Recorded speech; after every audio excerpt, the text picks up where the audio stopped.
Good morning, everyone. This is day 31 of the vlog, and our family is on day 76 of distancing physically. Thanks for watching our daily video blog.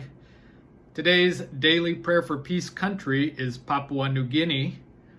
Today you're invited to pray for peace. You can find the link to the daily prayer for peace each day in the description of my vlog. Today, I also invite you to remember Papua New Guinea with us and to remember that there's a world out there. Tiona has another book recommendation ready for us. The book is called Till All the Stars Have Fallen. The poems in this book are selected by David Booth with illustrations by Katie MacDonald Denton, and the collection was published in 1989 by Kids Can Press. Tiona says, "The light of day cannot stay, the fading sun will not come to anybody's calling. The cold moonlight is clear and white, she will not go, this I know, till all the stars have fallen." That's one of the fun poems, Tiona says, from this collection. When Tiona opened the book, the handwritten notes from Grandma that came with the book when it was first gifted to Tiona fell out. Another favorite, Tiona says, is just the word tomato. It's a visual poem with the letters of the word tomato presented over and over again in the form of a tomato. As Tiona thumbs through the book, remembering favorites, Tiona ends up holding the book in close to the chest and saying, "I love this book." Tiona says, "I like this even better than Emily Dickinson, not just because it's Canadian, but because some of the poems are silly and fun, and often they make more sense than Emily Dickinson's poems." Tiona says, "I hope you like it." So it's time for my daily check-in with someone from the areas I get to serve in my work with Community of Christ. Yesterday, I headed right back out to Calgary, Alberta, Canada to check in with another one of those people whose names Tiona shouts out every time I muse out loud, "Let's see, who can I check in with tomorrow?" Yesterday, then, I checked in with Caitlin Destaire. I've gotten to be around Caitlin a few times, and she's made a really positive impression on me, so I guess I'm not surprised, really, that Tiona is a big Caitlin fan. They really connected at the CFC 2019 World Conference. I was curious about Caitlin's experience with the pandemic since I know she's a nurse. Like all my check-ins, our conversation began with me asking Caitlin how she's doing. Caitlin replied, "Getting through every day. Every day is one less day of quarantine."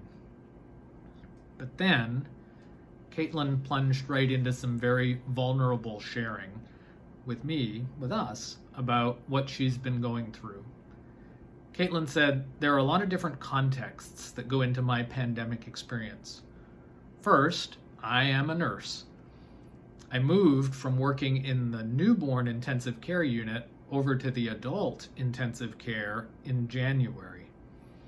But Caitlin quickly risked sharing, "What you may not know is that I also separated from my husband in December." Caitlin described living with her parents until March and then moving back into her own house that her husband had moved out of just before physical distancing started. Caitlin let me know that she had never lived alone before. She had been braced for that experience, but had anticipated lots of friend support. And then there couldn't be friends around. Caitlin clearly could have avoided getting into some of these details in our conversation. But as she said, "I think there are a lot of people out there going through similar situations, times of change in their lives already, and then this pandemic is dumped on top of that." Caitlin said, "At least that's been my experience with this, and I couldn't see myself talking about this without talking about these things." Caitlin went on to talk about yet another context for her pandemic experience. She said, "I'm a high performer, and I try to do everything well. So I was struggling personally and professionally with dealing with patients who I wouldn't normally be quite comfortable with yet. That was because of the move from working with infants to working with adults." Caitlin said, "I always want to be super professional. And she added, I was also feeling pressure to be super productive with staying home. Caitlin talked about having to learn to be patient with herself and to manage her own expectations. Caitlin said, would it be perfect? Maybe not. But would it be good enough? She said, we can't expect to be perfect in times that are so different. Caitlin reflected a little on how hard it is even finding the right words for these times. Different just doesn't seem adequate. As she said, words like unprecedented and other words like that have all become part of our vernacular. Caitlin realizes that had she stayed in the infant ICU, she would have been in a somewhat protected place. She says there have been a few cases of babies born with COVID, but it's not common. And we already had limited visitors to the NICU because it was cold and flu season, meaning that the normal 5-visitor limit had been reduced to just a parent and 1 support person. So that would have been a pretty safe environment, Caitlin said. But Caitlin explained adult ICU was really the front line.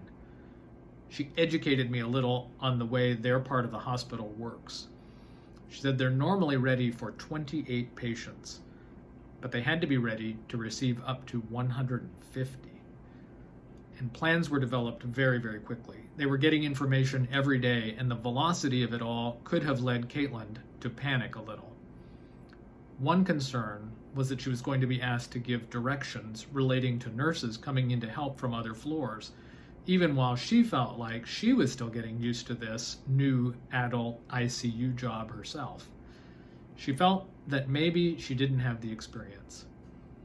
I could feel Caitlin relax a little as she described how lucky they've been that with 6,000 cases in Alberta, they've only had about 200 hospitalizations for COVID in the whole province, and then about 60 who've made it to the ICU, not all at the same time, and those were all over Alberta, not just her hospital. At the same time, Caitlin said, people were staying off the roads, so there weren't as many car accidents. Elective surgeries had been canceled, so there were not the usual post-surgery complications. Caitlin mused, we were actually very quiet. For a while, we kept wondering if the surge was coming or not.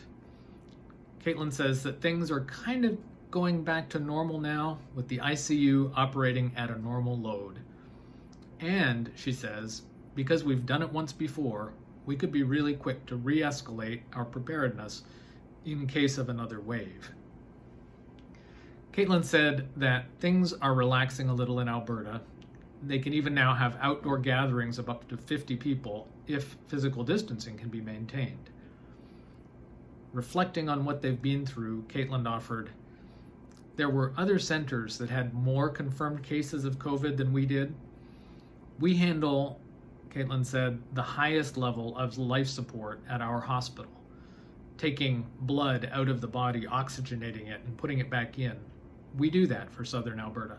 We also offer very specialized care, she said. We do stroke care, cardiac care, and trauma. But, says Caitlin, even though we didn't have too many confirmed cases, we ended up having to treat a lot of people as if they were COVID positive. She says, we always checked to see if they were COVID positive. So we'd keep on full mask and gown until their results came back.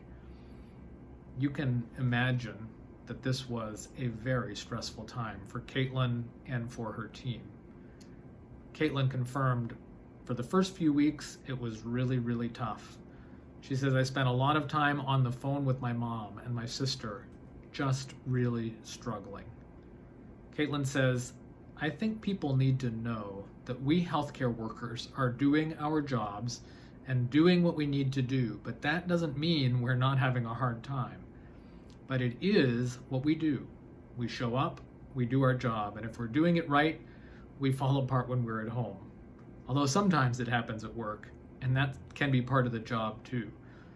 But a lot of times it's the crying in the shower and the eating pizza for breakfast.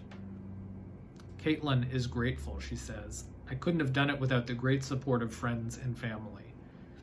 She also wanted us to know that she has a great psychologist. As Caitlin says, let me put a plug out there for good mental health care. Caitlin says, even if you're not sick with COVID, then this is a real attack on mental health. Humans, Caitlin says, are supposed to be social. That's how we survive, by living together and supporting each other. So this is really novel for our species. How do we continue to be human when we can't do these basic things together? So, Caitlin says, people need to be aware of that and to attend to mental health, just like washing hands and being careful about not touching your face. It was good to hear good advice about mental health from a nurse, in addition to the usual hand washing. None of us know how to deal with this, Caitlin says. None of us have done this before to this extent.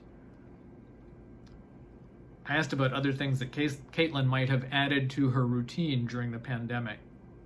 She said that the weather improving has been a huge benefit. Caitlin started a big yard renovation project last summer, and the timing couldn't have been better for getting back outside. She says that it's been great to be able to do something that can be started and finished with success. She's also been cleaning house and making it hers after it being the house that she was married in. Caitlin says that has been good. She's been doing some coloring. She also talked about getting the Mom Project back up and running. The Mom Project is an amazing program that Caitlin founded with funding and support from the Calgary Community of Christ congregation several years ago. They make it possible for NICU baby moms who couldn't otherwise afford them to have access to hospital-grade breast pumps. But the program, Caitlin said, had to be paused during the pandemic. As Caitlin says, we couldn't ask healthcare workers, who are our volunteers, to also do this. But in the staged reopening, it's been good to give attention to that. Like so many of us have found, Caitlin says, that keeping busy has been good.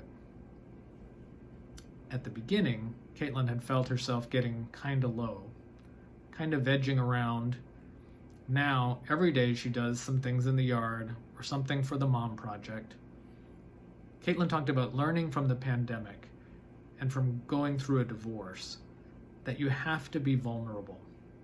She says, if you can let people in and let them see you struggling, then that makes things better. If they don't know, they can't support you. Sure, she says, some people want to give advice you don't need, but it's mostly better to be open. Caitlin acknowledges being fiercely independent and having to learn that nobody can do life by themselves. As Caitlin says, in that forced alone time, this became so obvious. I'm so glad that we got to spend the time together that we did yesterday morning. Talking to Caitlin made me think it was real. Thank you, Caitlin. Okay, it's about time for our big daily announcement. Da da da da da da da da da da da da da da da da da. Now in this moment, now in this day, but the question is, what day is today? Wait for it. Today is Sunday. Yay, Sunday! Yay, Sunday. Okay, everyone, I'm not going to keep you much longer than that. I am hoping to be back again tomorrow with another What Day Is Today video blog. Again tomorrow, I'll remind you of the daily prayer for peace country of the day. Tiona will have another book recommendation, and I'm looking forward to reporting on another check-in with another person to update you on how they're doing. I'll put a link to the Mom Project I talked about that Caitlin started in the description. It's a great inspiration for congregations looking for ways to engage in mission and service. Check it out. And don't forget that today is the second day of World Accord's Global Solidarity Virtual Conference. They've got great content online starting at 9 a.m. Eastern Time today, and the content from yesterday is archived, so you're not too late to check that out too. I'll keep that link in the description. And you're welcome to visit our wonderful Sunday morning worship organized by the Dominican Republic and Mexico, Texas Mission Centers. The next one is coming up this morning at 10 a.m. Central Daylight Time. You can find them on Facebook Live, on their Facebook group, or on their website, and I'll put those links in the description too. Okay, so I'm signing off for now from my home in Independence, Missouri. Please, until tomorrow, remember to breathe.